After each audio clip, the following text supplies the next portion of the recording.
It's now 9:35. The commission meeting will be called to order pursuant to Governor's proclamation relating to the COVID-19 emergency, Hawaii Revised Statutes, Chapter 92, regarding public agency meetings and records is currently suspended through March 25th, 2022. To the extent necessary to enable boards to conduct business without holding meetings open to the public and to allow state agencies the ability to effectively and efficiently provide emergency relief and engage in emergency management functions. At this time, we are able to use the live stream, the open portions of this meeting via the DHHL website. Leah, would you please call the roll? Michelle. Here. Commissioner Helm. Here. Commissioner Abdul-Wahid. Commissioner Kaleki. Aye. Commissioner Kaku. Here. Commissioner number one is excused. Commissioner Nevis. Aye. Commissioner Korea. Here. Here. 7 members present. We have a quorum. Okay, thank you, Leah. Just a reminder, during the open portion of this meeting, if there's anyone in the room with you, please let us know. We're required to keep the cameras on at all times to ensure that there's a quorum. And any vote that's not unanimous should be conducted by roll call. This is the new implementation of Act 220. In closed session and executive session, ask commissioners to make sure and confirm that no one else is in the room or in a situation or in proximity where the conversation can be heard. And then we'll ask ICRO to confirm that no one in the virtual room that's not required to be there be excused. And then finally, in executive session, commissioners, you may turn off your camera during the executive session. Chair, may I ask you a question? Yes. On occasion, like if I gotta go bathroom break, I turn my camera off and I go bathroom, and then when I come back, I turn the camera on. I know it says you can excuse yourself, but am I supposed to let you know when I'm doing that? Like, If it's number 2. To be safe, Russell, just send a text to Leah. okay, Okay. okay, will do. Good question. Thank you. Thank you. Item F1 is to be deferred today. There's some things that we need to further follow up before we bring that back to the commission. Today, the commission will recess at around noon for lunch and convene in an executive session for approximately 30 minutes. We have one public testimony this morning. Mr. Chair, we have contested case hearing today too. Yeah. Okay, we do. So shortly after we adjourn this meeting, we'll recess and then not recess. We'll come back for contested case. All right, thank you. So Chair, Case. sorry. Yes. So F1 not going to be done today. No, F1 will be deferred. Thank you. And we were looking for Blossom, but we don't see her in the wait room. But we'll come back to her if she should come in, within a reasonable period of time. So we will go to the J agenda. Is Kuhio in? Okay. Admit Kuhio. Good morning, Kuhio. Aloha. You're muted. Oh, wow, my turn already. There you go. Oh, Perfect. let me pull up the screen. Hello, commissioners. Aloha. Good morning. Aloha. Yeah, can I get share screen ability, please? One second. Go ahead. Okay.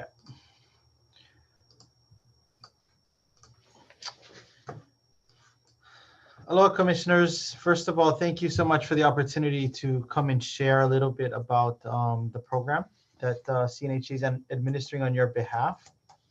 I had asked to provide an update because oftentimes I get asked by commissioners what's the status of this program? So I figured I'd just be proactive and come and share.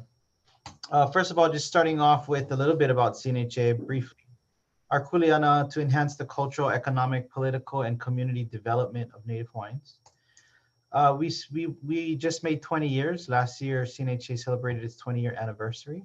We're a 501c3, and we have about 100 employees that work for CNHA, and we have a membership base over 400. So when I say member-based, that means we have community organizations that subscribe to CNHA, and by way of that, we provide them support through advocacy and other means, capacity building. Some of the programs that CNHA offers, some of the programs that CNHA offers, we offer the mortgage, rent, and utility assistance program, which I'm going to focus on today. We also have business programs to support our Native Hawaiian businesses with development, planning. We operate the largest CDFI in the state, so that's we're a lending institution, so we lend money to Native Hawaiians. We also facilitate the Hawaiian Trades Program, which if you come to the DHJL office here, you would see some of that happening, CDL and other programs that we offer. So we help Hawaiians gain access to trade type jobs, good paying trade jobs. We also own and operate the pop-up makeke, which is something that came by way of the pandemic, means to support small businesses. We operate a policy center, so we are very active locally and federally to ensure that Native Hawaiian voices are included as decisions are being made in our legislative bodies. We also convene the annual Native Hawaiian Convention, and we've incorporated a lot of cultural education. So we work closely with, for example, Kamakana Ali'i. So we do a lot of their cultural programming. We also administer an OEV leadership program, which elevates our young Native Hawaiians that are in leadership roles to ensure that they're properly supported. We facilitate the Hawaiian Way Fund, which is similar to Aloha United Way, but focus on Native Hawaiian organizations. And I already shared, we're also a member-based organization. Some of the impact that CNHA has had over the last couple of years, particularly around the pandemic, we have over $150 million in contracts right now to administer rental assistance. So we do administer DHHLs, but we also administer the state and city and county programs as well. Combined, we have dispersed over $90 million into community by way of this program. And, this is kind of outside the realm of what CNHA typically does. It's, we're more of a networking capacity building, but we decided to step up to the plate because I felt it was very important for a Hawaiian organization to be seen as helping uplift Hawaii during the pandemic. So that's why we got involved in that, was so Hawaiians can be seen as leaders. And we've delivered on that. We've been recognized by the United States Treasury, in case you didn't know. The Department of Hawaiian Homelands and their administration of their program has been recognized by US Treasury as top performing in the nation. The Kuhana Business Program, we've graduated over 150 businesses. We've infused over $600,000 using other people's money. So we graduate businesses and then we go ask people to help support their development. So we've been able to acquire over 600,000 for these small businesses and their development, further additional development. We've disbursed over 13 million in loans to community. This is oftentimes this money goes to your beneficiaries to fix their homes, or it's to recalibrate their financial situations. So we have over 13 million in loans right now. The Hawaiian Trades Academy, we have 6 different cohorts: fire, police. We have CDL, meat cutter. We have a bunch of trades, and these are targeting high-paying jobs. A lot of your beneficiaries are in this program as well. And the Papa Makeke, over 400 businesses supported, 180,000 products sold, and over $3 million have gone into the pockets of these small businesses. Focusing on the program in which we administer on your behalf, combined, there is $24,600,000 available for all the various contracts that we have with you to support our beneficiaries through mortgage and rent assistance. And this is combined now. These numbers on this screen is combined. This is for rent and mortgage. That's how much money is available to beneficiaries. We've disbursed just over $12 million of that so far, and there's still just over $12 million left.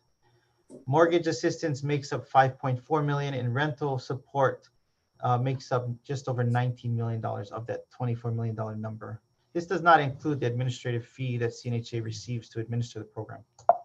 Moving more specifically into mortgage assistance, there's 5.4 million. Of that, we've dispersed just under $2 million. And so there's about $3.4 million available still to beneficiaries. The average monthly disbursement, so we are dispersing on average $580,000 a month in mortgage assistance to your beneficiaries. And we also have about 100,000 that are in our queue right now to go out. So the numbers are going to shift a little in the coming days. Households, we've supported 184 households through this program. The average award is $10,000, just under $11,000, and the average approved applicant is on average behind about 8 months. This is the allocation. This is the deviation of where the funds are going. 42,000 has gone to Kauai County. 1.3 million has gone to Honolulu, Molokai, and Maui County, I should say. 221,000 and 231,000 to Hawaii Island. So again, and there's also 232,000 that's unaccounted for, because what that is we're recertifying applicants. So they're entitled to up to 12 months of support after their initial application support. So this is a breakdown by county, so you have a better sense of where the mortgage money that we're administering is going. Rental assistance is a far bigger contract, just over 19 million. We've dispersed 10.2 million, and there's still 8.8 million remaining. Now, this is a combination of different funds that it's coming from, right? So it's coming from Treasury, it's coming from HUD, it's coming from NAHASDA, and the state also gave the department $5 million too. So it's a combination of various sources of funding. The average disbursement for this program is about just under $1.5 million is what we are pumping out each month. We've supported 812 households, and the average award is $12,600. Average applicant is behind about 5 months. This is the breakdown of where those monies are going. 200,000 has gone to Kauai so far.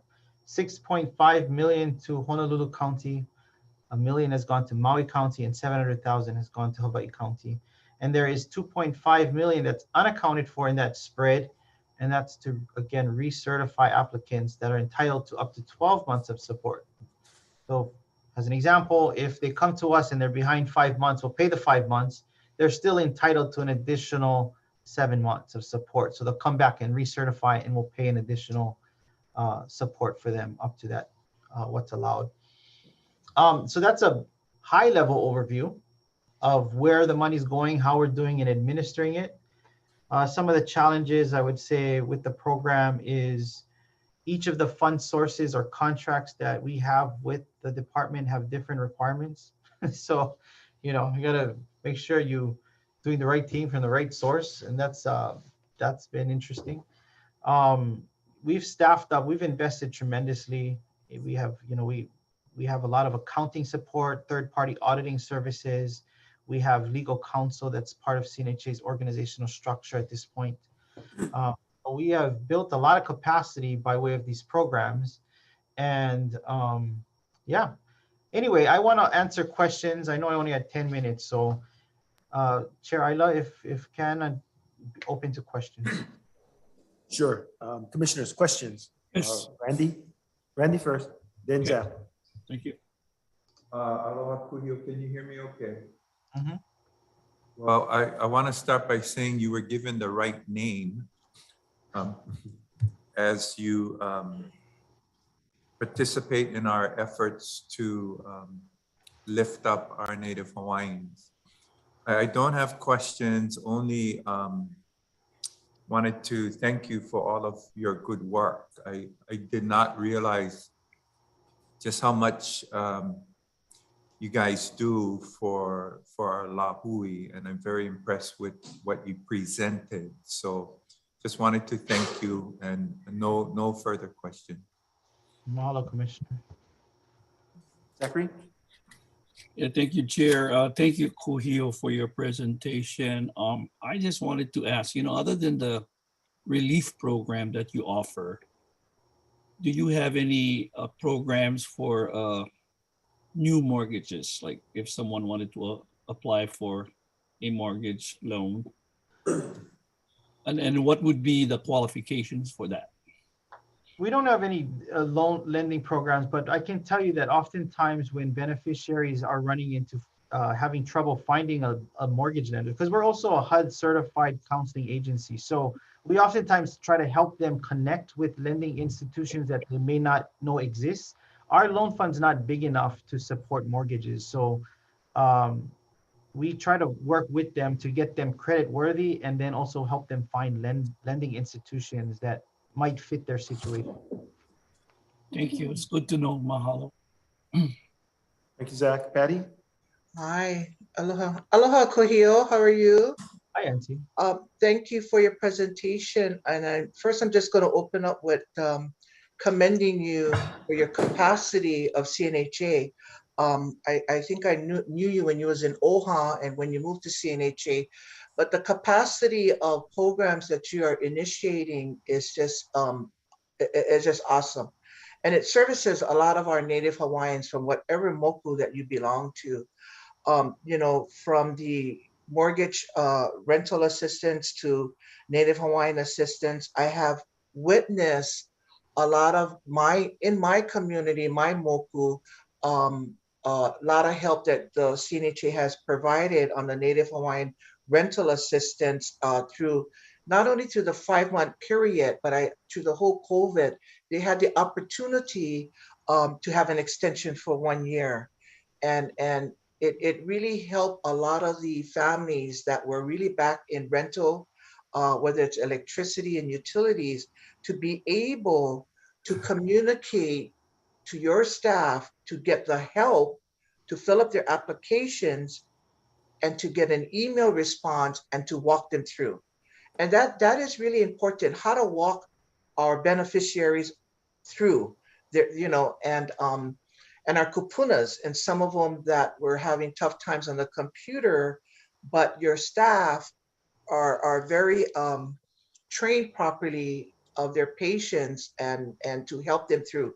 And I witnessed that. I had the opportunity to go to Kamakana Ali'i to visit your office and the staff and to just see what they were doing. And I was very impressed of the leadership, Kohio, there that they had and the staff that you have there that are on the phones, on the computers, and just helping our people to understand that through this COVID tough times that we are here to help you with this rental assistance. The partnership that DHHL has stand up to help provide funds to CNHA, it is just rewarding. It is a great opportunity that we are in partnership to support that. I congratulate also on the Hawaiian Trades Academy, I think on the $1.2 million fund that our congressional district was able to support. And I know that the Hawaiian Trade Academy program is moving forward to get our community vocational trained and into employment opportunity. So I just wanted to commend you for that and the work that you're doing. And, you know, like Mr. Awo said, what a wonderful name that you have, Kohio, at the time of we're going to celebrate our Prince Kohio.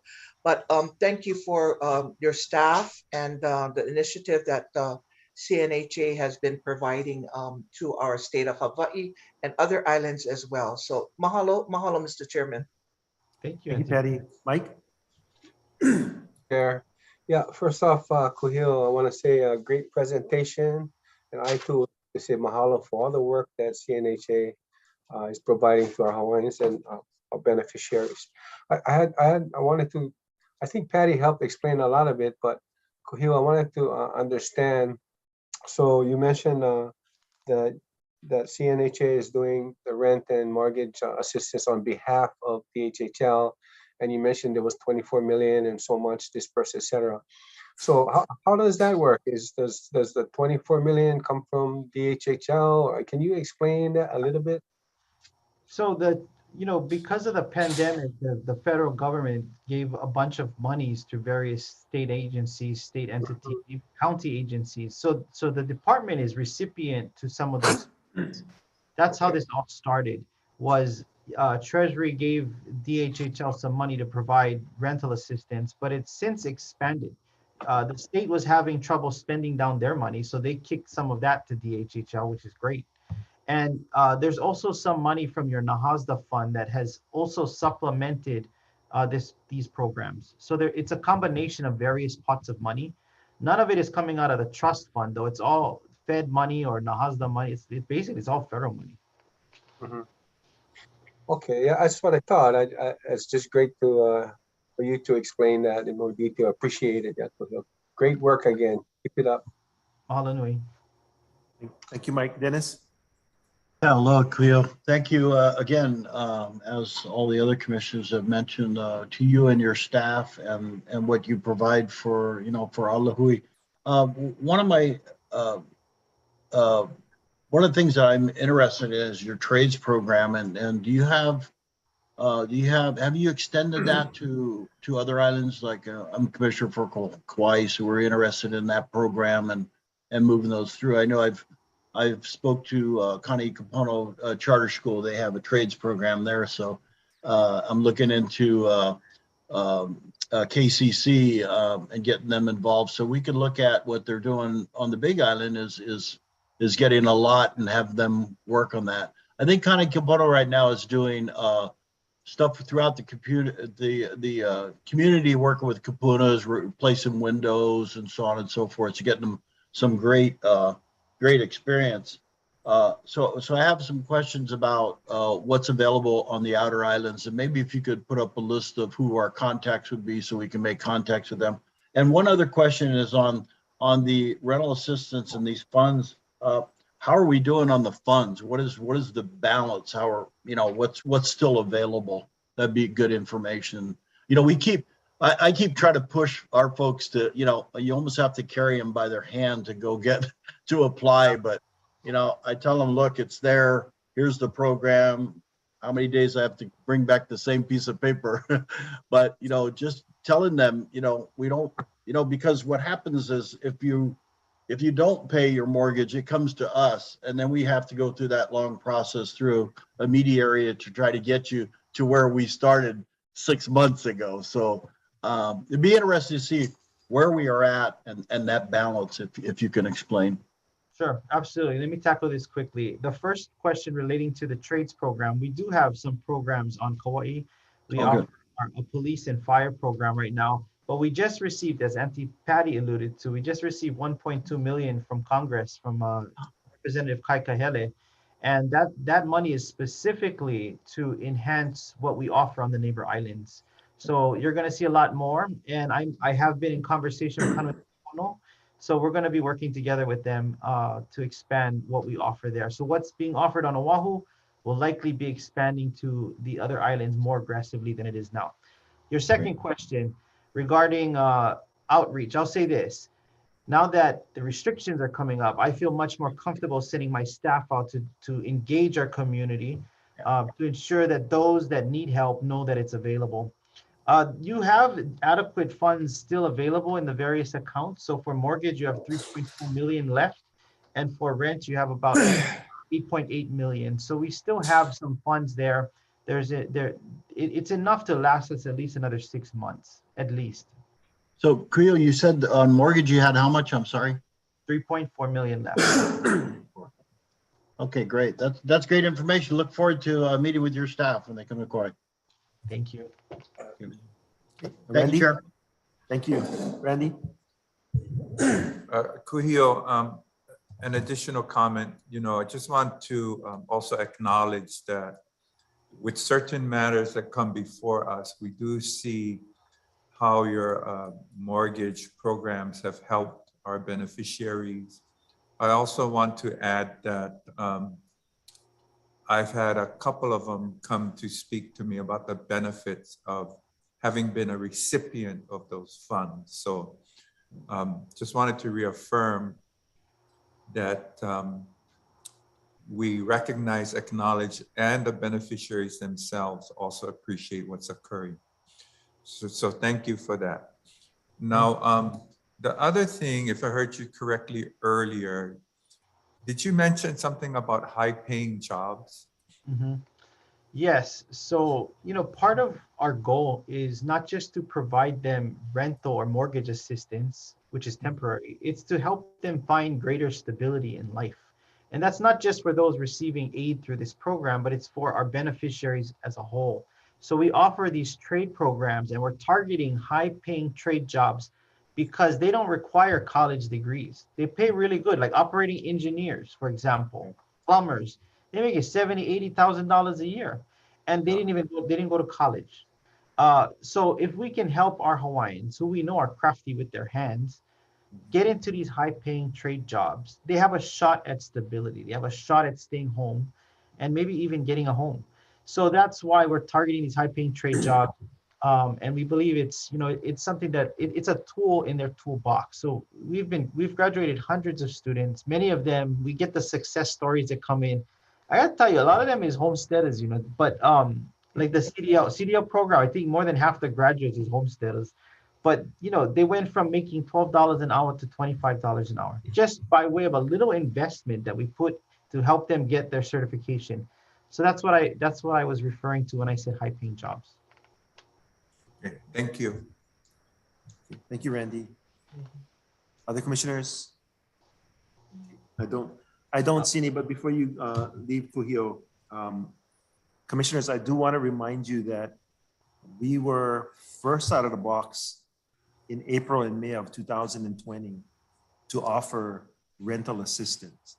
Yep. Long before the federal government started thinking about this commission took action, and we started with rental assistance, and we declared a moratorium on evictions of homesteaders impacted by the COVID. And then HUD followed us later on. So I just want to remind commissioners that you were at the forefront of the relief during this COVID pandemic. Sometimes we do something, we forget, we move on to the next one, and we don't take time to just relish the fact that we were ahead of the curve. We were ahead of everybody else. And then Kuhio, I just want to thank you and acknowledge you because at the very beginning, I had concerns about capacity, and you have put all of those concerns on the side in the performance of CNHA and actually have exceeded expectations, not only from the department, but also from the counties and the state agencies. So I personally want to thank you for taking up the challenge and demonstrating that CNHA has obtained the institutional ability to help Native Hawaiians, beneficiaries and non-beneficiaries. So I just want to give you that personal mahalo. Thank you, Chair. In closing, I'm going to send this PowerPoint to all of you so you have it. But I just wanted to say, this is what a partnership looks like between community organization and state agency. It's not the perfect situation, but we make the best of it. Right before you is a $600 million bill before legislature. CNHA has invested thousands of dollars towards ads, towards commercials to ensure that education about the importance of addressing the wait list and the promise that the state has never fulfilled is. But again, this is what a partnership looks like between us and you, and I look forward to continuing that partnership. Thank you, Chair. Okay, mahalo. We'll go to Mahalo. the next agenda item. Alan Mahalo, Kuhio. Cardenas. Richard Malaki? Okay. Aloha, Alan, and aloha, Richard. Aloha, Commissioner. Aloha, Commissioners. Aloha, Chair. Good morning. Tapara morning to all of you folks. Wow, I had to follow that amazing presentation. Well, congratulations, all of you guys, just for the success and great works that you guys are doing. Congratulations, all of you guys. Hey, you gotta turn off your live feed. Yeah, let me. Oh, Richard's, okay. Is Richard close to you or? No, nowhere close, but maybe on this.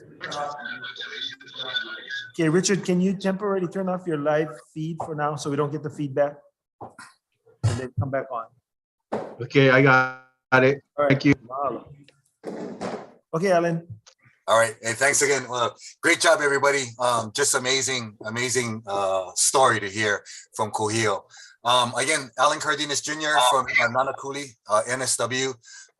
Before I share about my part for the Kealana update, also wanted to let you guys know that we are partnering with different neighborhood security watches along West Oahu, because I think we're better together, we're stronger together. And there's 2 homes in specifically in the Kanahili area that we'll be looking at. I'll send Chair the info. I think I did to Juan and to Ross.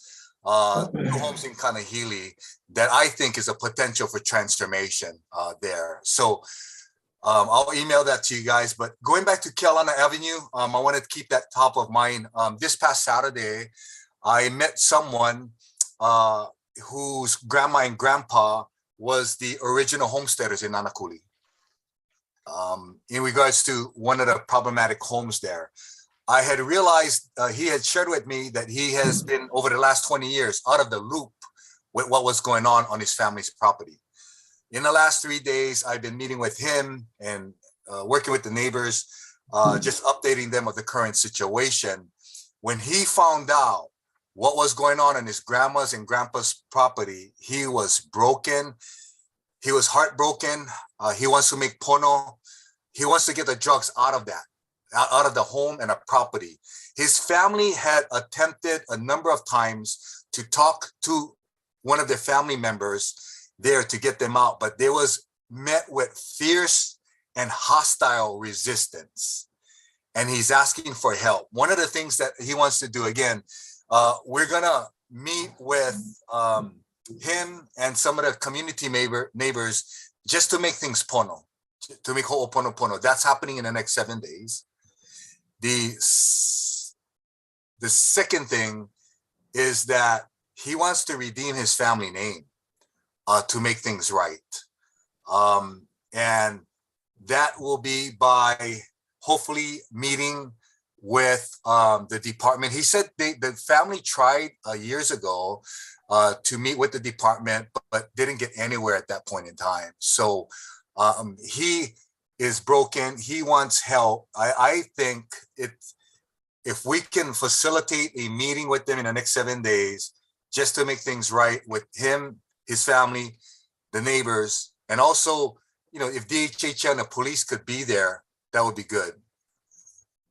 Alan, excuse me. So there is a contested case now. I don't believe that the person that you're referring to is a party in that contested case. So the department has to be very careful about ex parte communication. So I'm not sure. I'll check with the attorney that we have.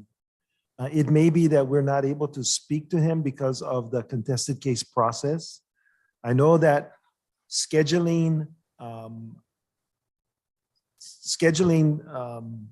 hearings are actually ongoing right now. Okay.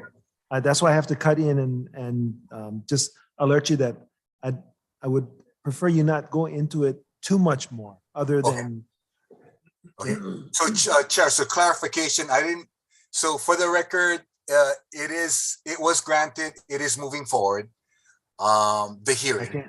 Yes, I can comment on that. And because it's been granted and it's moving forward, we have to be careful with what occurs and then third-party communication. So I see. Thanks for clarification. But in any case, what we're going to do from a community perspective, bad blood has been, it's still toxic and broken on the community level. So put the contested case hearing aside because that's moving forward. I think it's important. We're gonna schedule a meeting, Chair and commissioners, with the community, with this individual, just to make things pono. And if it's possible, Chair, would it be okay to request, representation from DHHL like Juan? He's been he's been caught in a crossfire in a very hostile way. In making things Pono, would it be okay for him to attend just to listen, or would that jeopardize the case moving forward? I will take that up with our attorney, Okay. and then I will let you know outside of this meeting. Okay. So with that said, again, I thank you. Thank you for granting the contested case hearing. Thank you for moving forward. That in of itself is a miracle. But another miracle is that this family that is being impacted really wants to make things right, number one, with the community and even with you guys and so forth, the department. Wants to clear the family name. He is broken, being out of touch for the last, he couldn't even sleep Saturday night when he found out. Number three, hopefully be able to get that one individual off the property, get the drugs off the property, and be able to hopefully hold that on for future generations of the family. So I just share that with you guys. That's what we're going to be doing from the community level. Just want to share that with you guys. Again, Chair, this thing about the contested case hearing and all of that, that's totally foreign, new to me. But thank you, Chair. Thank you for taking it up. Thank you, commissioners, for granting that, for being a miracle. I believe that we're going to see healing. So I ask for you guys' prayers. I ask, it's going to take a lot for this family to face all the other families to make things Pono. So I ask for you guys' prayers. Just want to say thank you so much. And I'll turn it over to Richard Malaki then. Thank you, Chair. Okay, thank you, Alan.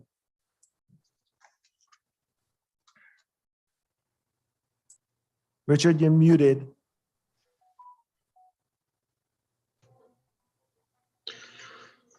Hello, Chair Ayla. Hello.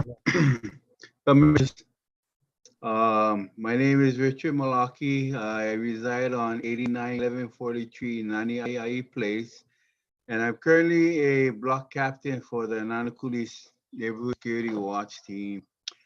I'm here on behalf of my neighbors, Jamie Yokoyama's property, 891137 Nani Place. I just wanted to update you folks on the property, what's happening on the property, and I wanted to know if you folks have any updates for us regards to the house. This meeting is being recorded.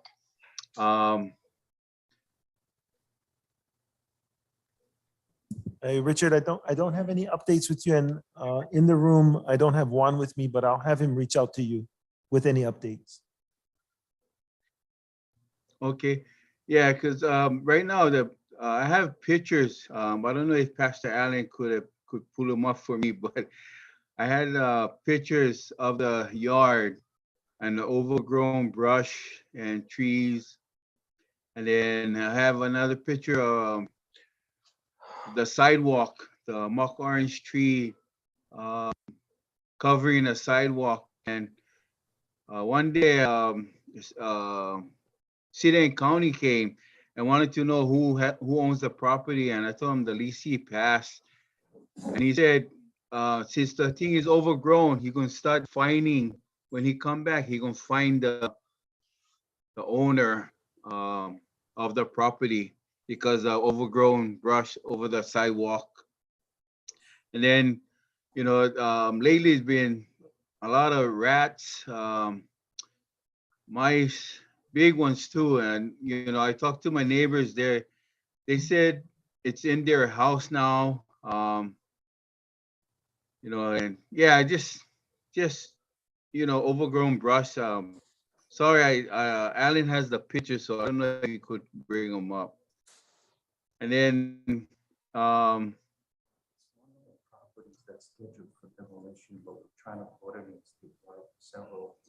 thank you. Yeah, right. Those two pictures. The one on the right is the front yard of the house. The one on the left is the backyard. And then the other two pictures.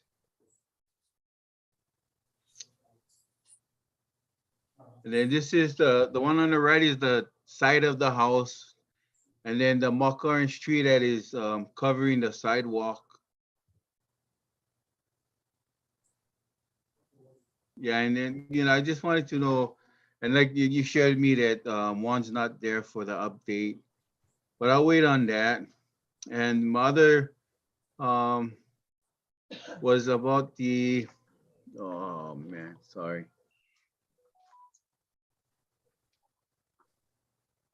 About the, my concern for the roads in the Nanakuli Valley area. I would like to see the department expedite the speed tables, before graduation, if possible. And I just thank you folks for your folks' time and letting me speak today. Thank you, folks. Okay, Richard, since you asked the first question, Juan has come downstairs and indicated to me, so the latest update is that house and yard is scheduled, the house is scheduled for demolition and the lot is scheduled to be cleared. I can't tell you the exact date. We're working with a contractor, and with regards to Nanakuli and Haleakala avenues, we have had we've had engineers on site, and we are working with the State Department of Transportation. We hope to be able to get the raised crosswalks and speed tables in place soon, hopefully before graduation as you've requested. So those efforts are moving forward. And I do have to thank Ed Sniffen of the Department of Transportation for coming in and assisting us. So that's your update. Thank you, folks. Thank you. And I want to thank you guys too for the swift actions when I asked for signage and a new gate for that property. You guys moved fast on that. So I just thank you folks too for that. Appreciate it. Okay, well, Ellen and Richard, thank you for your efforts in the community. That it is a partnership, as Kuhio said earlier. So, Chair, if I may, Thank you. Chair, if I may, before we close, commissioners, I want to again thank all of you just for giving us the time to share. But I also want to share, the chair has done a tremendous job in supporting us with his staff to be able to hear the concerns and to be able to expedite things in a quick way. So again, Commissioner, thank you. Big mahalo. Thank you for just hearing us, supporting us, and making sure that our communities will be safe and hopeful for Keiki and Kapuna. So thank you, Chair. Thank you, Commissioners. Love you guys. I appreciate you guys so much. Mahalo. Mahalo, Alan. I just want to acknowledge the staff for working very hard on these things. So you guys have a great day. Aloha. All right. Chair, I have a question. Yes, Thank go you, ahead. Richard, and thank you, Alan. Exactly. Chair, so is there any successors for this property or not? Yes, Zachary, that's part of the challenge. Oh, okay. Okay, I just wanted to know that. Okay. Thank you guys. Okay. Next agenda item is J3. Do we have Bo on? Bo is deferred. Okay. Anybody seen Blossom? Blossom. Patera. Hi, I'm here. Hey, okay. Aloha, Blossom. Aloha. Let me get out of the live feed thingy. Okay. Good morning, Chair. Aloha, good morning. It always seems to be a little hectic, yeah, for testimony. I just excuse my slight distraction, but Aluliki has been able to convene kupuna today for the first time in 2 years, and they're having a massive kanikapila session next door. So that's why I'm being a little bit distracted. But mahalo for the opportunity to once again come before the commission to talk about various items. Because I wasn't able to get online for the public testimony part, Mr. Chair, I would ask that I can be allowed to incorporate my comments on the agenda as well as my J testimony. Yes. Today to save time. Yes. Mahalo. So on the agenda item D13, again we have another issue regarding successorship designation and transfers. And given that Mr. Garcia gave a slight timeline on how the transfers and successorship process works, I think it would be a good idea if the commission have an informational briefing or a workshop on the actual process itself, so we can have a better idea on what the process is like, both from the department side and the beneficiary side, that maybe we can help on the beneficiary side to move the process a little bit faster. The average wait for some of the transfers on Maui have gone over a year with no communication with the department, and that's a little bit concerning. So if we could try and see if we could do that, I think that'll be great for the commission as well as for the beneficiaries. Item C1, the legislative proposal, I was a little bit disappointed, Mr. Chair, that the department didn't notify us about some decisions that were made, particularly in terms of the compliance and enforcement draft that was pulled out, with the idea that it would be incorporated in another legislative bill. I think it's SB 3139, which essentially, after reading through the bill, pretty much puts DHHL on the side and not really looking to pay attention to the issues and challenges for the department. I still believe that the department should have their own compliance and enforcement division embedded in the department. The needs for enforcement are very unique to Hawaiian homelands, that I don't think this new entity they're trying to form is going to be able to adequately address those issues, as obviously, as you heard from the testimony from Pastor Cardenas. So there is a resolution to determine whether or not the department should do a feasibility study on the establishment of that compliance and enforcement division. And I would ask you, Mr. Chair, that you take that resolution to serious consideration. And commissioners, if we could have something on the agenda maybe next month to be able to move that idea forward. I think it's very important that we start the process as quickly as possible. Item C2, I want to congratulate Lehua for a job well done, working with Senator Shasta's office and getting the highest amount of NAHASDA dollars in the history of the department, right? I think $22 million is going to go a very long way in meeting the needs of our very low income beneficiaries on the wait list, as well as addressing rehabilitation efforts for our kupuna who've been on the land for more than 50 years. And so I'm also throwing my support behind her annual housing plan.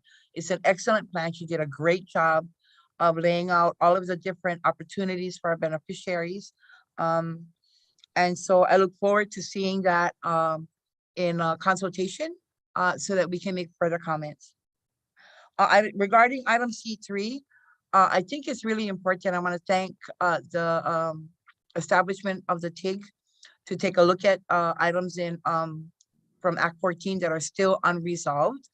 And I would ask the commission that we be a little bit more aggressive in the pursuit of that resolution. It's been longstanding. And I know that part of the reason why it's been longstanding is those particular state agencies are trying to avoid the conversation. And so, you know, to put some beef behind the move, I think will be helpful. We are already talking in the beneficiary community about assisting our commissioners with that strategy. I just wanted to make comments about item G3, the stewardship in the face of climate change.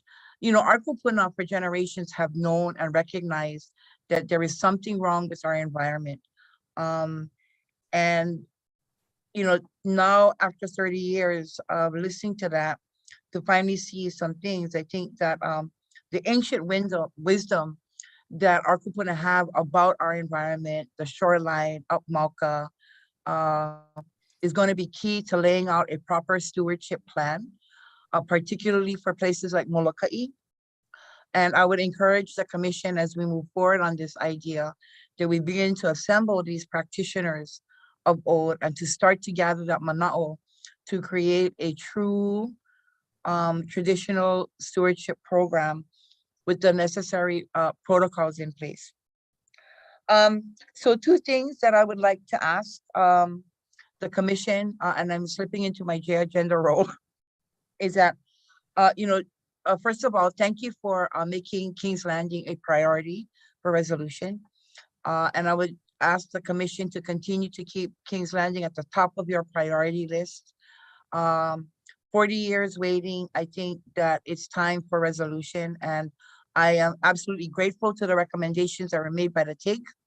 I think that they fit in well and opens a conversation to that will lead to a final resolution and homesteading opportunities for the beneficiaries of King's Landing. Mr. Chair, that's all I have for now. So once again, thank you absolutely for the opportunity. Oh, I'm sorry. And my second priority is moving your undivided interest lease program forward. We have lost 2 kupuna since we last met. Both of them are on the wait list. And I actually had a chance to talk to the family members about the loss. And, they were the ones that brought the information that they were on the wait list. So none of his children and none of his grandchildren qualify to take his place on a wait list. So it is a sad state of affairs, Mr. Chair, when we have to sit with families of these beneficiaries who will not be able to realize the potential that they can achieve by being a beneficiary on the homestead. And so, we've got 21 projects across the state. 17 of them are homestead developments. And I think that moving forward with the undivided interest, particularly for those that are oldest on the list, will help to ease that kind of sorrow and burden for our beneficiaries. And so once again, I ask for your consideration for the issuance of these undivided interest lease opportunities for those projects that are already on the docket and they're moving forward. And so it addresses, number one, the time frame. They're not going to be waiting very long. Okay. And number two, if we concentrate our efforts on the oldest part of the wait list, we'll be able to achieve 2 things. 1, get them off the wait list, and 2, establish the successorship process for the next generation. So mahalo once again, Mr. Chair. Mahalo, commissioners, for listening to me once again this month. And I look forward to another conversation next month. Awesome. Thank you very, very much for being the voice of some of the beneficiaries and always advocating on their behalf. So, mahalo. Welcome. Thank you, Blossom. Go ahead. Mahalo. Randy? Blossom, just wanted to mahalo you again for another very comprehensive and thoughtful presentation. I don't have any questions right now because the dust is still settling. But I know where to find you. I'll get you. But thank you. Appreciate your time. Mahalo, Mr. Commissioner. Dennis? Yeah, Chair, thank you. Again, Blossom, you hit all the spots. I really appreciate how you are very minutely go through our minutes and bring out some very important things. One thing I'd like to focus on, and Chair, I'd like to request that we maybe develop a PIG for the compliance and enforcement draft resolution feasibility study. I think we have the expertise within the commission to put together a sound group to look at this and make sure that we present a spotless case to the ledge to make sure that we have a group that works within our department and for our beneficiaries. I think it's well needed. Okay, Thank you, Dennis. Blossom. Thank you, Chair. Thank you.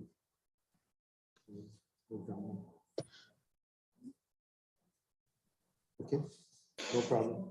Next J agenda item, Christy Kiliikoa, J6.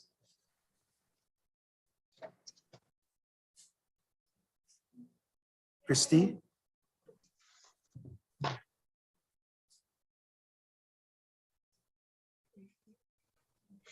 Can you hear us? And it appears you're muted. Can you unmute? Okay, let me try. Okay, Sorry. good. I hear an echo. Do I have myself on twice? We can hear you. It's all Okay. good. Okay. Oh, we're picking up some feedback from your live feed. Can you turn the live feed off? I'm tight. No? Okay.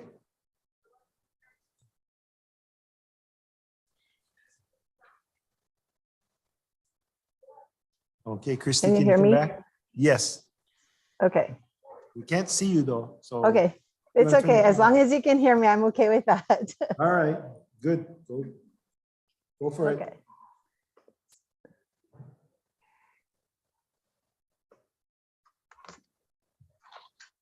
Okay.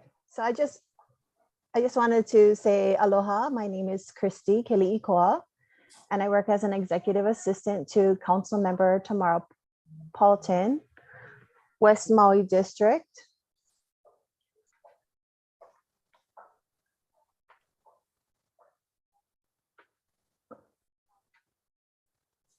Over the last 2 years in my work as an EA, I've become much more familiar with current events related to West Maui. In general, I've become more acquainted with DHHL projects on Maui, and in particular, the Honokowai development. Most surprisingly, though, I've learned that it's been a work in progress over the past 25 years. While there are infrastructure components that still need to be finalized, it's reassuring to know that the project is one step closer to fruition, with the department's published final EA early last month. According to the EA, this project seeks to create up to 356 single-family residential homesteads, 573 new multifamily residential units, and 252 subsistence lots on 454 acres.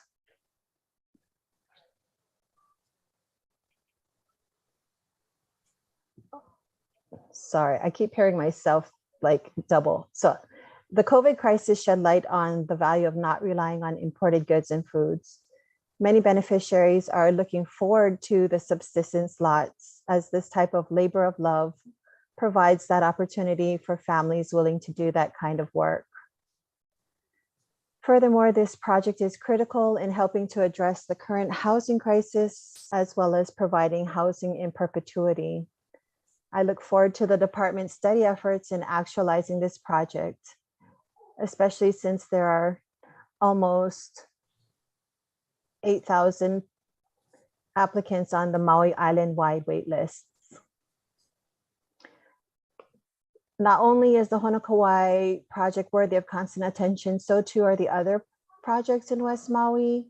It appears the department intends to provide up to 250 lots for Leali'i Village 1B, and this increased inventory will also alleviate the housing crisis on Maui. Moreover, there is additional hope with a recent announcement by HHFDC to transfer 402 acres of the state's remaining undeveloped lands to DHHL. Build out of these 3 West Maui projects will offset the recommended 5,000 affordable homes as presented by Hawaiian Community Assets in its comprehensive affordable housing plan to the County Council last summer. Any and all DHHL projects on Maui will help offset this guidance for local renters and homeowners. I mahalo Stuart Matsunaga, Acting Administrator of DHHL Land Development Division, who joined the Maui Lanai Mokupuni Council meeting last Thursday. He presented an update on current Maui projects and also answered questions. As Vice President of the Honokowai Hawaiian Homestead Association, I want to express our appreciation for Stuart's proactivity to engage with beneficiaries and to keep communications open. I support the department's attention and efforts to creating housing opportunities in West Maui and look forward to your kāko'o as well. Mahalo for the opportunity to share my mana'o. Mahalo, Christy. And we also thank the County Council of Maui Nui. They have been very, very cooperative and helpful in our attempts at getting the Department of Water Service to be more accommodating to us, and then the mayor for the inclusion of Hawaiian homes in the definition of workforce housing, which will allow these particular projects to move forward more quickly. So commission members, any questions for Christy? Randy? Good morning, Christy. I wanted to thank you for your testimony, but also to thank you and Councilwoman Tamara Halton for this ongoing willingness to participate in our discussions. I wanted to express my appreciation to County Council, as our chair points out, has been very supportive of what we are trying to do with our Hawaiian homelands, and to have a willingness to interact in ways that I think are very productive. I too want to thank Stuart for making himself available for our Mokopuni Council meeting that was just held. I think that's the kind of mana'o that's really important to inform our communities what's required to develop a project, and to help them understand all of the nuances and challenges that come with a project, any project that requires that kind of focus. So anyway, thank you for your time. Appreciate it. Aloha. Thank you, Randy. Any other commissioner? Okay, I don't see any. So Christy, thank you very, very much. Please continue the kokua, and every chance you get, ask anyone, any beneficiaries to testify on behalf of any financial support from the legislature. That's the key. Mahalo, will do. Aloha. Aloha. Next agenda item is J8. Aina, aloha.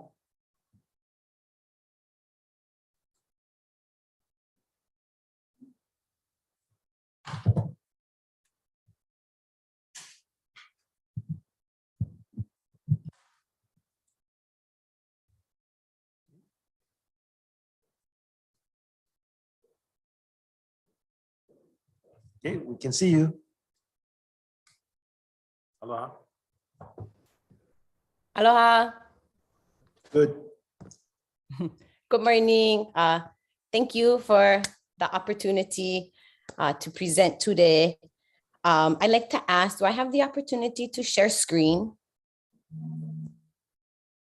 Yes. Yeah, okay. Okay, so I would like to, let's start with the sharing screen. I'd like to take my time today to share something that we have been working on as a community.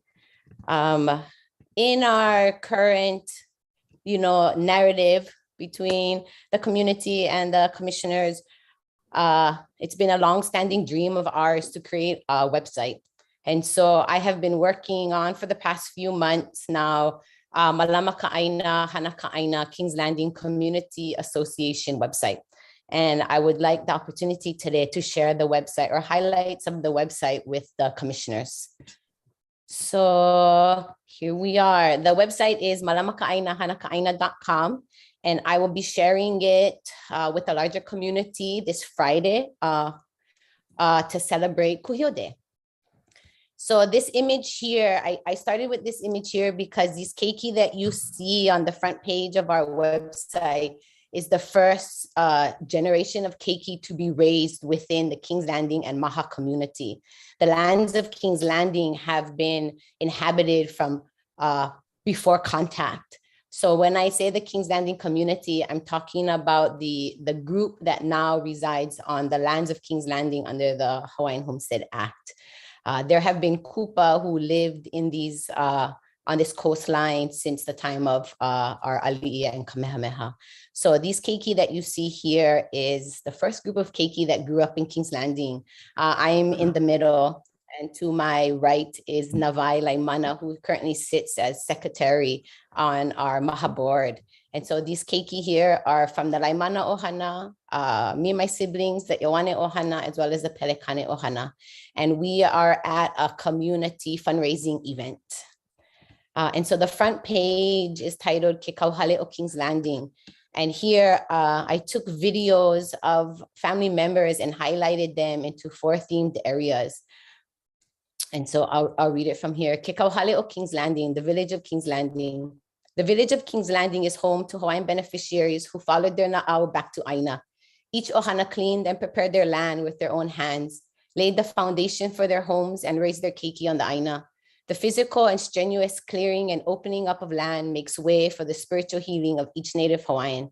The King's Landing villagers and the Maha Community Association are evidence of a successful alternative development model for Hawaiian homesteading.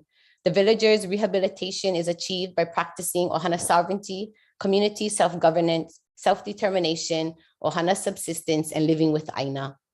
And so the videos that I took of our ohanas all fall within these 4 themes. The first, rehabilitation in the form of self-determination. Hawaiian beneficiaries residing in King's Landing have decided for themselves what their rehabilitation looks and feels like. Rehabilitation in the form of ohana sovereignty. Ohana are given raw land, they work and open up space to live and rehabilitate. Rehabilitation in the form of community self-governance. Maha is the democratically elected self-governing entity of King's Landing, and rehabilitation in the form of subsistence and Aina. The ocean of Kai'ai Kanaka is dangerous and rich with resources. And so the videos that I took all fall within these 4 themes. And the first video that we decided to start the website with is a 1992 documentary of different land struggles of Hawaiian people within Hawaii, and Maha has an 8-minute clip within that hour documentary, and it was created in 1992. And for each video, I pulled out a quote that really highlights the essence of that video. And so I'm just gonna read through these quotes and actually play one of the short clips. And so the first video is of my father and my Uncle James and Uncle Louis back in 1992. So Skippy Ioane, James Iopa, and Louis Pelekane describe why they moved their ohana into King's Landing and how this led to their self-determining awareness and love for Aina. By breaking the chains of mainstream America and recalibrating their spirit and ohana with Aina, Native Hawaiian beneficiaries of King's Landing are rehabilitated. Francis Laimana, former president of Maha, shares the opportunity and immediate access to Aina brought him into King's Landing. Daughter Navai Laimana shares that growing up in King's Landing was fun and safe, and now she is working hard to get her own kids back on their family land. And Uncle said, all we need is Aina.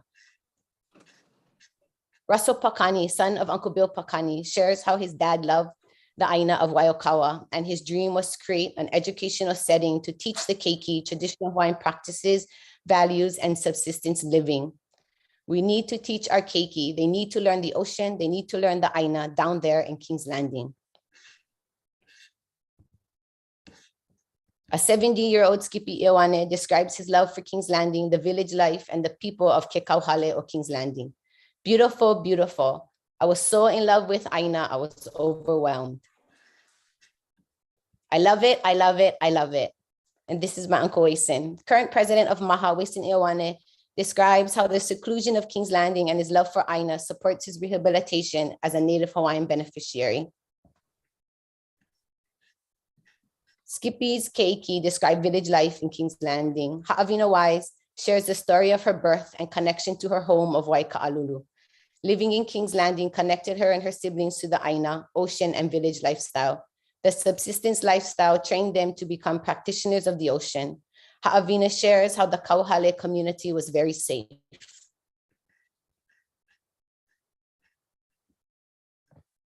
Skippy's keiki describes village life in King's Landing to be tough and idealistic. Aina Aloha Ioane shares her childhood in the village of King's Landing and her journey home. What I was missing was Aina and returning to Aina. Gracie Pakani Flores shares her childhood memories at Waiokawa Bay with her grandfather, William Kulakauka Pakani. She describes her grandfather as an innovator who took raw land and turned it into something beautiful. Uncle Bill Pakani was a founding member of Maha and the King's Landing Village. My grandpa told us, this aina is for you, no lose 'em.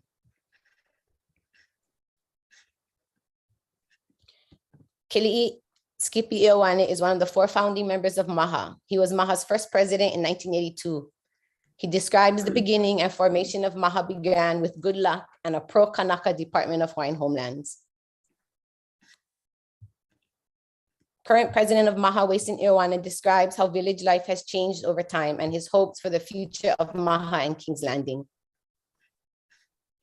Aina Ioane hopes to see Maha and the King's Landing as an example and prototype for Hawaiian homesteading and rehabilitation. Kupuna Hana Vilitua shares how the Hawaiian Renaissance in 1980 and the dream of sovereignty brought him into King's Landing. Skippy Ioane shares his love for Aina and raising his keiki to be ma'a to the ocean life. Just you, your family, and the earth. And I'm gonna play a short clip so that you can kind of have an idea of how the videos run.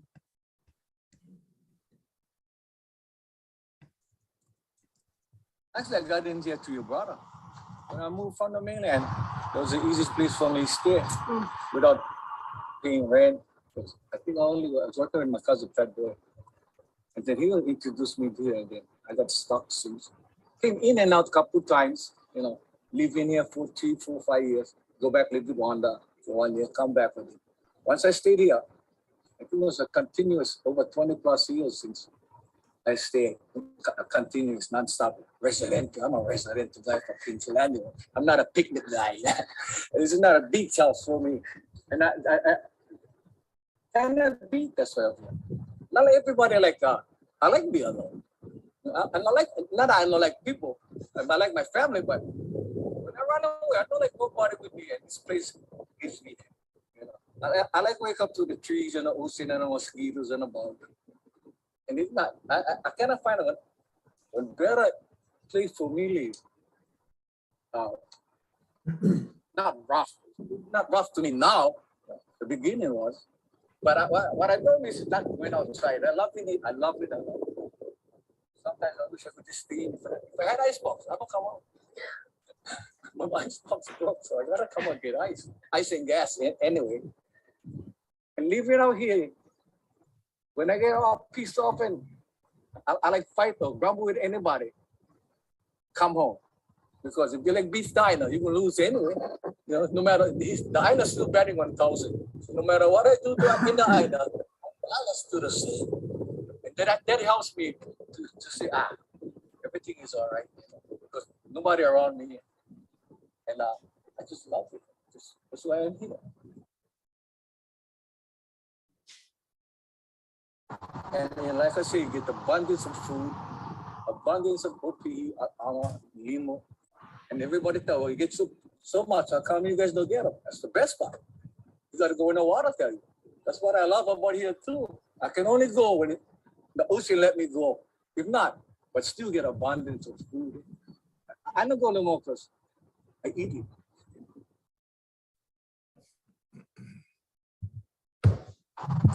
You know, when the days to father them was the best.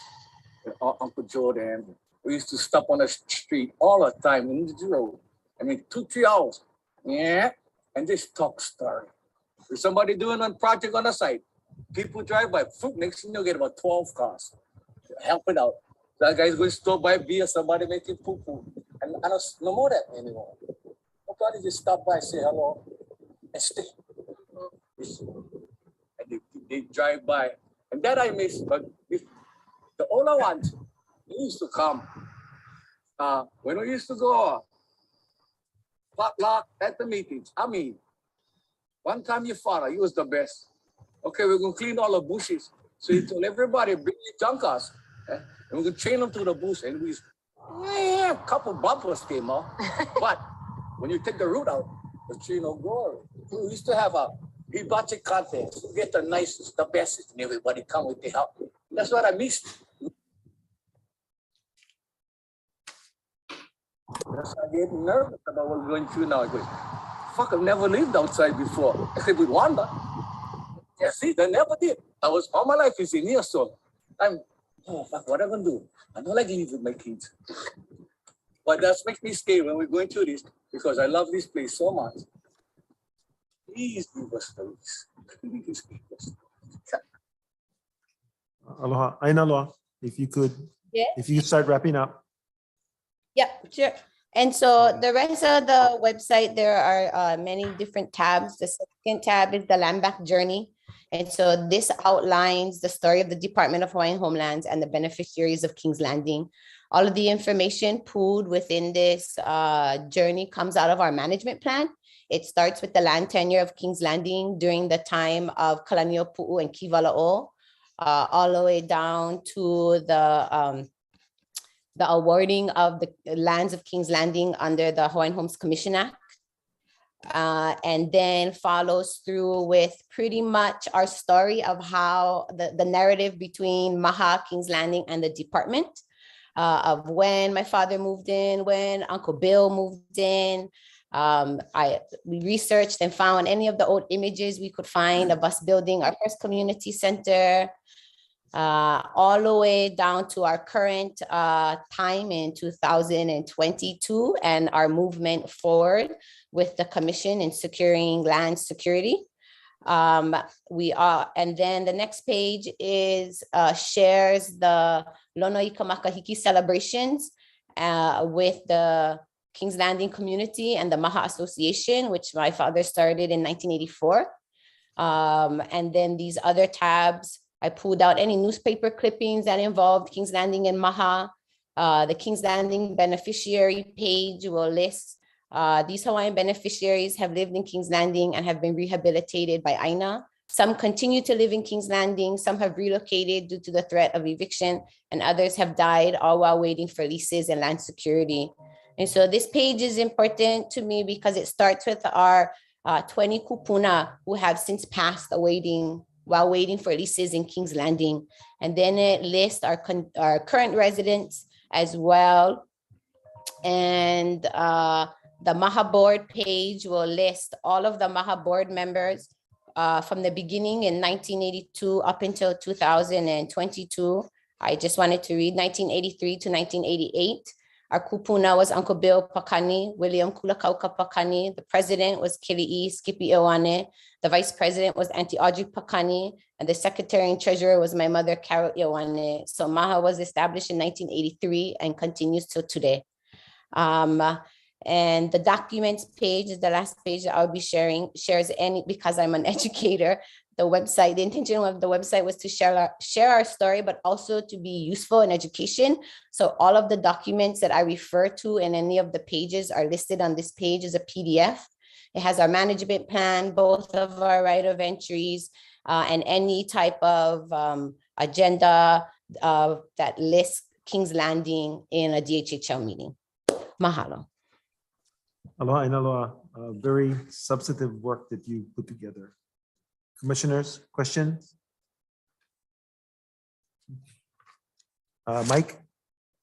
Yeah, thank you, Chair. No, I just want to say appreciation and aloha for that presentation. And that website looks really terrific. I'm myself going to take a look at it. But I wanted to say also, I look forward to working with Maha, and with the department and the commission. So we're looking forward to that and getting some things resolved and finding some. The commissioners. Thanks. Mahalo. I just wanted to say mahalo, Aina aloha. Very wonderful website that you've produced, and continue your hard work. Hopefully you get some answers and things will be all in a positive, energetic way for you and the ohana and the people out there from King's Landing and Ka'u. Aloha. Okay, thank you, Zach. Mahalo. David? Yeah, aloha, Aina aloha. Thank you for your presentation and your new website. I know it's been a while, but I'm looking forward to us meeting with you next week, Monday, Yes. at King's Landing and also at the office. So I'm hopeful that once we've completed that, that a lot of the questions that you and others had will be answered. So I'm looking forward to it. So we will see you next Monday. Thanks so much. Mahalo. You, mahalo. And aloha, as we wrap up, I just want to say congratulations on your closing ceremony for Makahiki and Lono Ika Makahiki. Woohoo. Mahalo. Thank you, commissioners. That ends the J agenda for this meeting. We will go to agenda item F2 and bring up Kahana.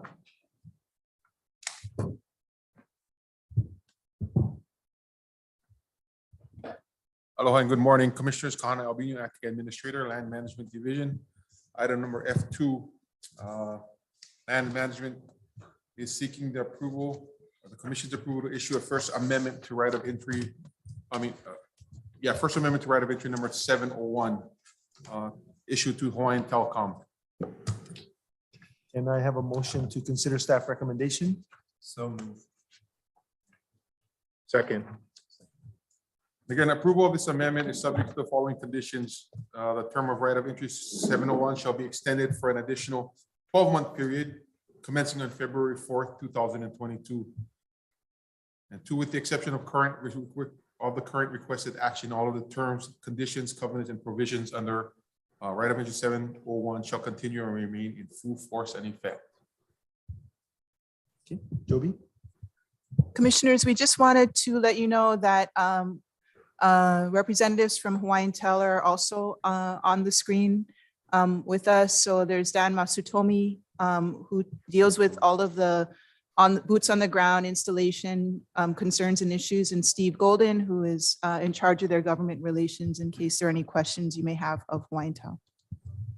Commissioners, any questions for Hawaiian Tel representatives?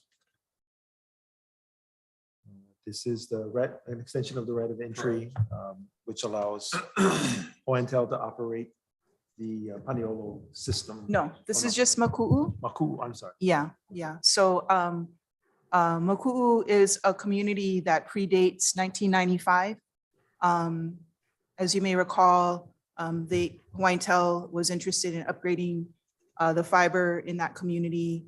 We had issued them a right of entry with our intention of replacing that with a long-term license. Yes. And so that, as many of you know, from the monthly conversations that we've been having with council, that discussion in terms of the license terms and conditions has been delayed.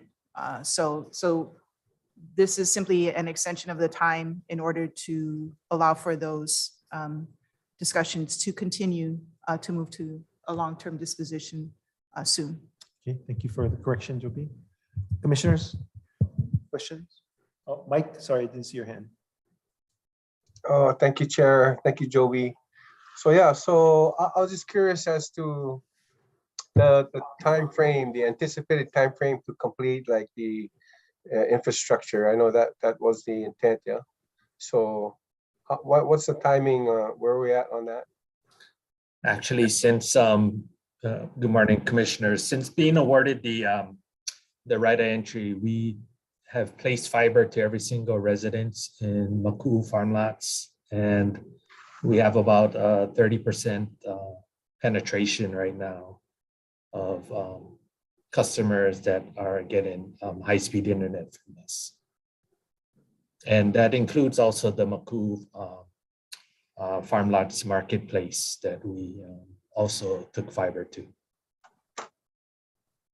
Oh, that's fantastic. And I understand that's resulted in vendors there being able to use things like Square for payments. So it's increased the opportunity for commerce at Maku'u's farmers market. Any other Okay, so questions? yeah, so one quick one, Chair. So Daniel, is it I'm trying to understand this. So you have fiber to all of the lots in Maku'u, and so far 30% of the beneficiaries there has opted to participate. So it's just a matter of it's available. So it's up to beneficiaries if they want to connect in. through Hawaiian. That is correct. That is correct.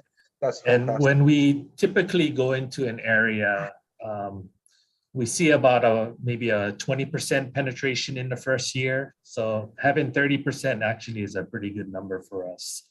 Okay, that's good news. Mhm. So why do we have to extend this, Joby? I mean, what's required before we can discuss a long-term agreement? So the license, what we're looking at is a license document that will go to the licensee, which is Hawaiian Tel, with each of the communities included probably as some kind of addendum. There's been a lot of, we actually have a draft that was sent over to Hawaiian Tel. They responded. We need to get back to actually getting into the specifics of that documentation because this is a new license framework for us. And then along with that will come beneficiary consultation as this is a longer term disposition.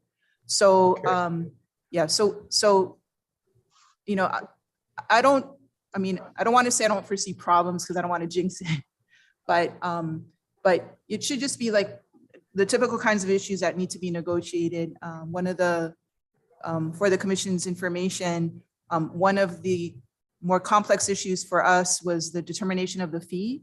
And so we extended our contract with Greg Mann to have that technical expertise to assist us with establishing what the appropriate fee would be, given that this is a new arena for us. So I think that's going to help us to expedite and move things along. Okay, thank you. No, I think this is great for Maku'u, and I know a lot of folks at Maku'u was very interested in receiving the services. So mahalo to Hawaiian Tel. Thank you, Mike. David? Yeah, that was my question, but my next question is, what's the occupancy of Maku'u as far as lessees who are on the ground? That I don't know. Yeah, I mean, I think, Stuart, do you recall how many total lots were in there? I think full-time residents, just from the last time we went through there, is probably about maybe 15 or 20. Out of? I want to say maybe like 30 or 40 lots at a minimum. Those are 5 acre, but they're ag lots, so it doesn't require residency. No. So I'm just saying, so maybe 30% is almost everybody Yes. who's actually on the ground, It could right? be, So yes. maybe this will be encouraging for others that have farm lots to occupy or start doing something because it, at least the service will be there. Thank you. Also the inclusion of Stuart's been instrumental in, there is a portion of lots down towards the bottom where we recently treated and cleared that portion. So potable water now becomes available for about another 15 to 20 folks there. And then the county has approached us to do another interconnection from the Makai side to provide redundancy to the Maku'u system as well as their system. So I think opportunities for homesteading with the increased infrastructure is a good sign. Good, thank you. Okay, and Dennis. Yeah, so Joby, so if I understand you right, we're using a consultant to help with developing a rate. Yes, that's correct. Okay, all right, very good. Thank you. Okay, other commissioners? Okay, seeing none. We have a motion on the table. All those in favor, please say aye. Aye. Aye. Anyone opposed? Okay, seeing none, the motion carries. Thank you. Thank you, commissioners. Thank you. Thank you.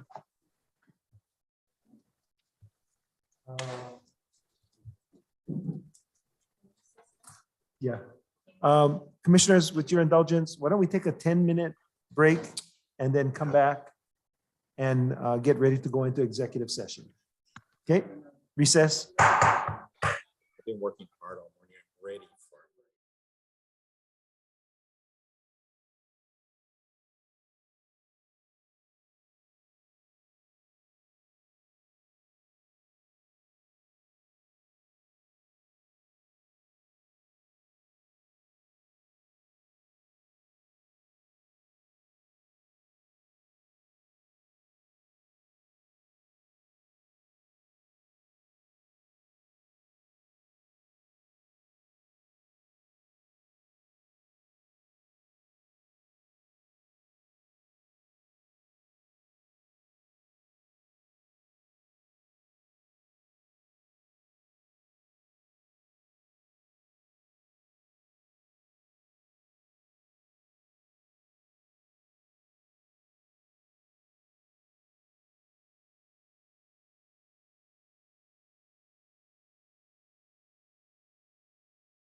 Hello, everybody. Can you turn your cameras back on?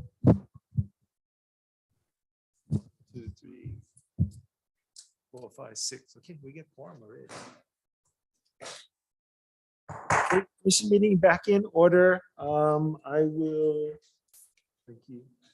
I'll entertain a motion for the commission to convene an executive session pursuant to section 92-5-A subsection 4 HRS to consult with its attorney on questions and issues pertaining to the commission's powers, duties, privileges, immunities, and liabilities. Commissioners, if I could have a motion. So move. Second,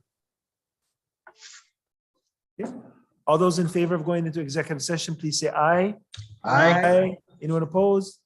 Seeing none, the motion carries. Give us a minute.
Let's go to open. Hello? As soon as you can. Ron, good. Nobody have it? Okay. So. Next commission.